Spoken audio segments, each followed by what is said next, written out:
আসসালামু আলাইকুম dear viewers, অনেকদিন পর আবার আসলাম আমাদের ছাদ বাগানে আপনাদের সাথে কিছু জিনিস শেয়ার করার জন্য। এই যে পেছনে দেখছেন, এটি একটি মেহেদি গাছ, যার থেকে আমরা আমাদের প্রয়োজনীয় মেহেদি পাতা সংগ্রহ করতে পারি। আর এখানে আছে আমাদের একটি কাঠগোলাপের গাছ, দেখেন কি সুন্দর ফুল হয়েছে। কাঠগোলাপ দেখতে আসলে অনেক সুন্দর লাগে, যদিও ফুল অনেক পর পর আসে। আর এখানে আজ আমরা একটি লেবু, আমাদের গাছ থেকে লেবু ছিঁড়ে খাবো ইনশাল্লাহ।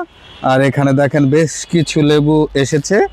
আপনারা যারা আপনাদের ছাদ বাগানের স্পেস আছে, ছাদে যাদের স্পেস আছে, তারা আপনাদের প্রয়োজনীয় জিনিসপাতি সবজি লাগিয়ে খেতে পারেন এবং আপনাদের মনের প্রশান্তির জন্য ফুল ফলের গাছ লাগাতে পারেন।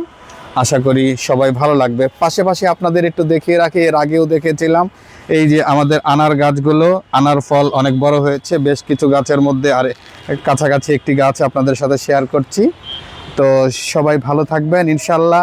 আমাদের ছাদ বাগানের আরও যে ফুল ফলগুলো আছে আপনাদের সাথে অচিরেই শেয়ার করব। আসসালামু আলাইকুম।